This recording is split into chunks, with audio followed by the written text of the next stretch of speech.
Welcome to Glasgow Rangers Nation with me, your host, Owen James, channel that brings you your team every single day, guys. We're going to look ahead to tomorrow's game. It's nice to say, isn't it? Saturday football again, and it's proper football, none of that international rubbish, real proper Rangers football.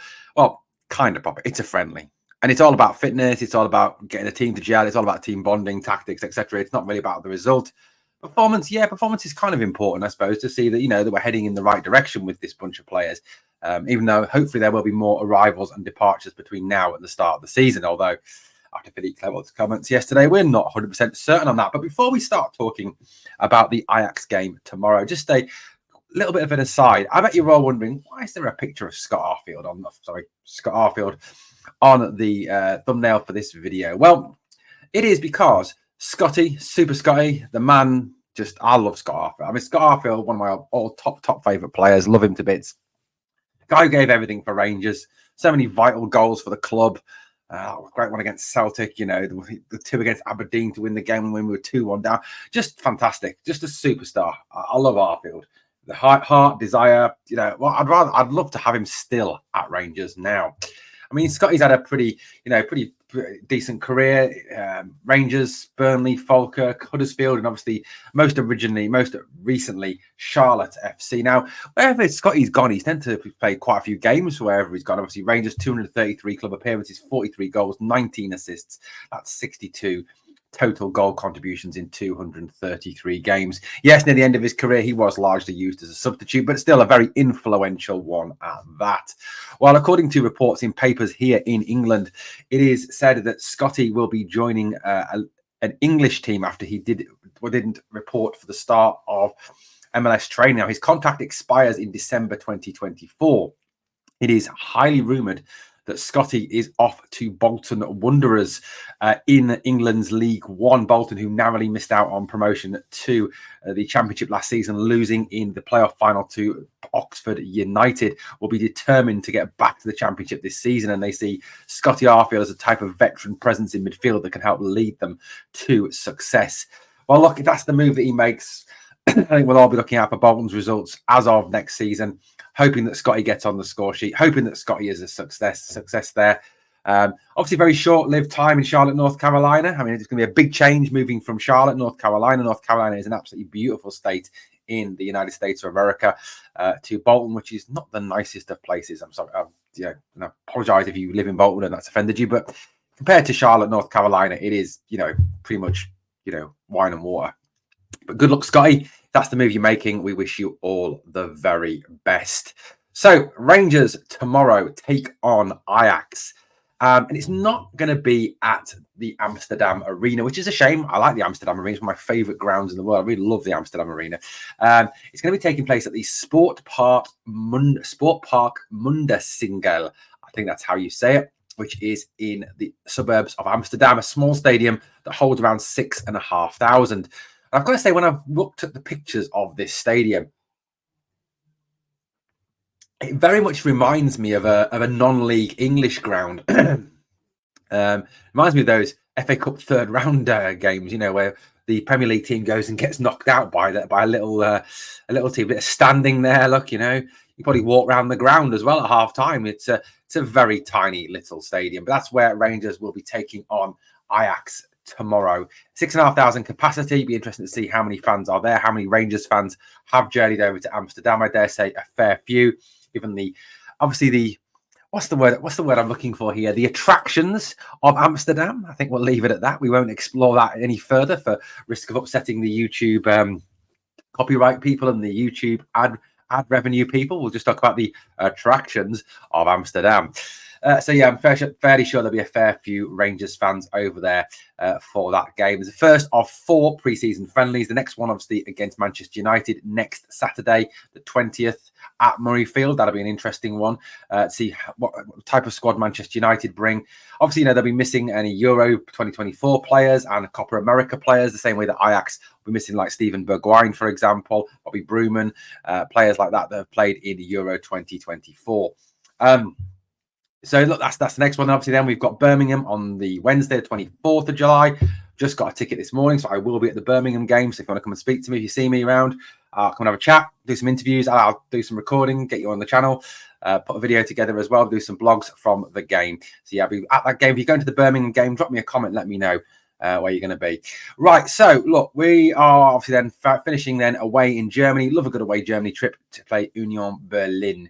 Right, so let's look at tomorrow's game. So let's first of all deal with some facts. Ajax are a little bit further along in their pre-season preparations than Rangers, and they've already played a couple of games. Now, Rangers obviously have only played that one game, which was against Standard Liège behind closed doors, which was a bit of a damp squib, but that was to be expected, really, after the fact that obviously they'd done a big, long training session in the morning, a real grueling training session.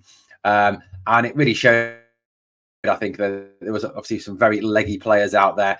A number of players obviously didn't play. Danilo didn't play. Cantwell didn't play. James Tavernier didn't play. Hamza Igman has not yet joined up with the squad. So there's a number of players who did not play and did not participate in the game this week in that pre-season friendly game. So Rangers obviously, are a little bit less further along. Now, Ajax have already played a number of games. Ajax played their first preseason friendly last Friday. They lost 1-0 to fellow Eredivisie side PEC Zwolle at the De Tomkost Training Centre. Then Tuesday evening, they played against Belgian side Sint-Truiden, where they won 4-0 thanks to goals from Jorel Hatto, Jadon Banel, Carlos Forbes, who came through the Manchester City youth system, and Kenneth Taylor. So that's who got the goals for Ajax in that 4-0 win over Sint-Truiden. So they have played 2 full lots of 90 minutes.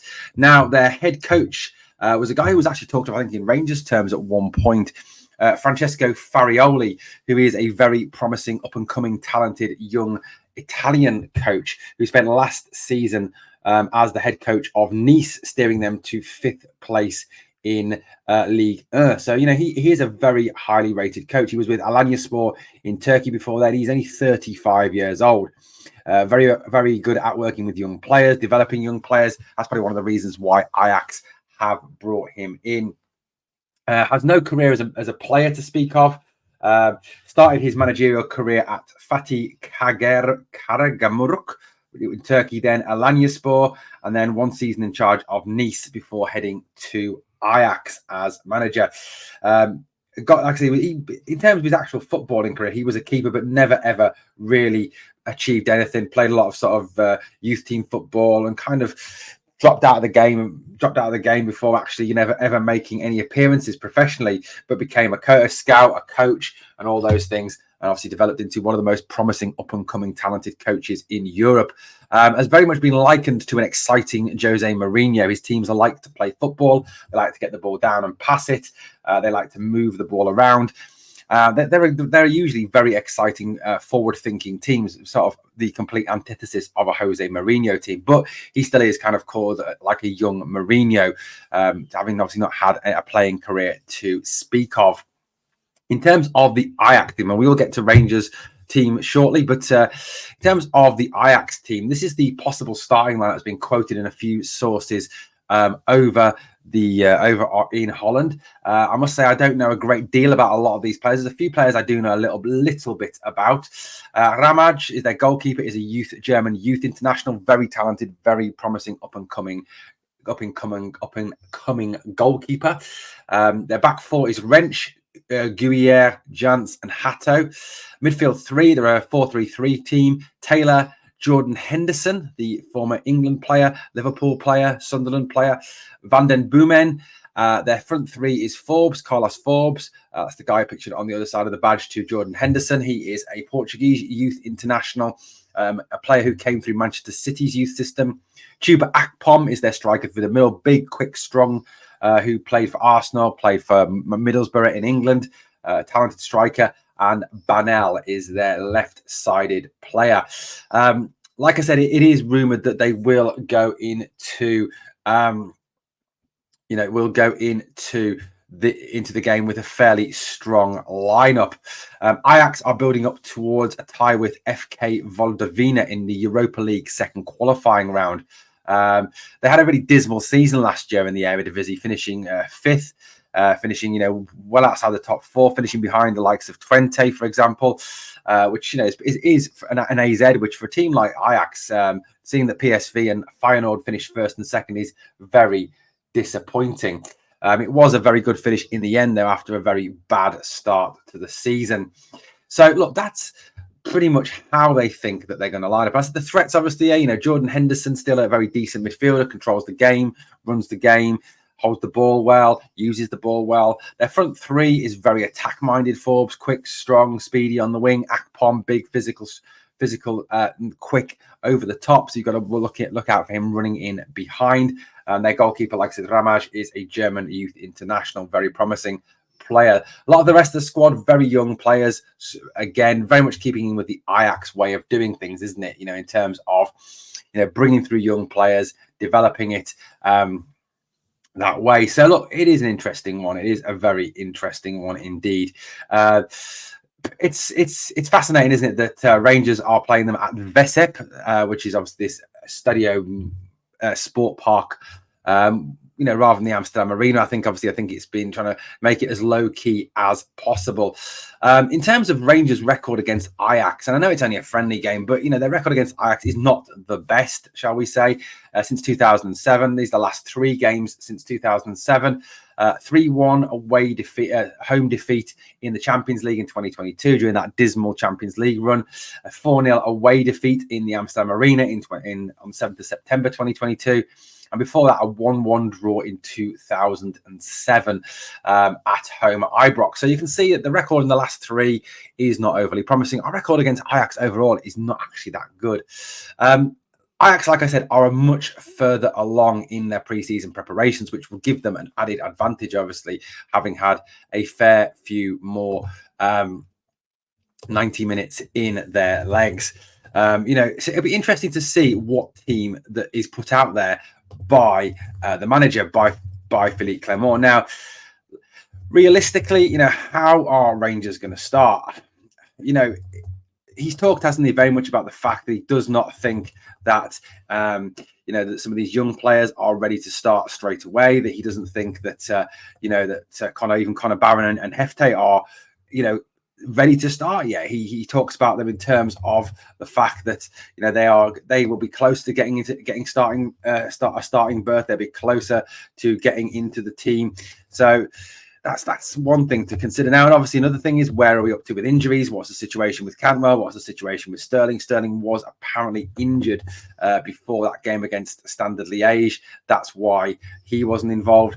Obviously, he talks as well about Igman not being ready to be involved yet. He doesn't obviously link up with the squad till next week, so obviously he's not going to be a possible starter. He talked about Danilo not being ready yet. So it very much depends how Philippe Clement wants to play it. So, I think in terms of the way he picks the team for tomorrow's game, I think obviously Jack Butland will start in goal. I think that's a given. Liam Kelly might get 45 minutes maybe, but he's only just come back from Scotland duty. Robbie McCrory obviously has left now. It's gone to Killy. Kieran Wright has left. Mason Munn might be out there, but I doubt he's going to throw Mason Munn in there. I think he's more likely to use Jack Butland for the full 90 as he did against Standard Liège. I think the back four, if fit, will be Tavernier, Suter, Davis and Ridvan, very much as we ended last season, which, look, in itself is disappointing, isn't it? I mean, it really is. I think, you would have wanted to have seen a few more defensive signings, particularly that a lot of us kind of targeted the defence as needing a major bit of surgery over the summer. Certainly they need to move on Tavernier and Goldson. Barisic has already moved on. Need to find one, maybe two central defenders. Yes, we brought Clinton and Ciala in, but it now seems that he is not a starter. So we still, I think, need to address that position. So I think that'll be the back four, with obviously James Tavernier captaining the side, as I think he will all of next season. I don't think James Tavernier is going to go anywhere. I think he will hang on grimly for his testimonial and obviously the big bucks that come with that, which probably will go to charity. Fair enough. Diamande and Raskin, I think, will be the two in front of the back four, with Connor Barron getting a run out in the second half. Diamande, I think, is an excellent player, an absolutely fantastic player. And him and Raskin did link very well towards the end of last season. I think you want to get some minutes into Nico Raskin and more minutes into Mohamed Diamande as well. I think the three behind the striker will be McCausland, Lawrence and Cortez. I haven't heard whether Sterling's fully fit yet. I'm ready to go. I mean, Sterling could play on the right, I suppose. but we are kind of lacking options in those wide positions. You know, we did obviously have irons in the fire with the likes of Youssef Kabadai, for instance, Mofokeng from South Africa. But all of those seem to have sort of died a death, especially obviously after Youssef Kabadai joined Augsburg. Lawrence, I think, will start in the 10 role. He does seem to prefer Tom Lawrence there over Todd Cantwell. I still think there is some latitude maybe that Todd could be moved on this summer due to the manager and him perhaps not seeing 100% eye to eye. Cortez, I think, will also get a run out, perhaps 45 minutes this time over the 30 minutes he played the other day against Standard, with Matondo probably coming on in the second half for him. I think we'll see lots of changes at half time again, or even for some of those players, perhaps those players that got through 45 minutes on Tuesday or Wednesday, whenever it was, Wednesday, wasn't it? They'll go with perhaps sit about 50 minutes, 55 minutes, extend their playing time and bring some of the other subs on slightly later. Once again, I think it's last man standing in terms of strikers, obviously with Kamar Roof's departure, Danilo not match sharp, Igman not joined back up with the squad, Zach Lovelace not match sharp. I think it will be Cyril Dessers, unfortunately, to start the game. So I think that's how we will line up 4-2-3-1. I mean, personally, I would like to see Rangers abandon the 4-2-3-1, and you know, if possible, I'd actually like to see them go into a flat 3 in there. I just think that will help us match up with the number of teams in the Scottish Premier League in particular.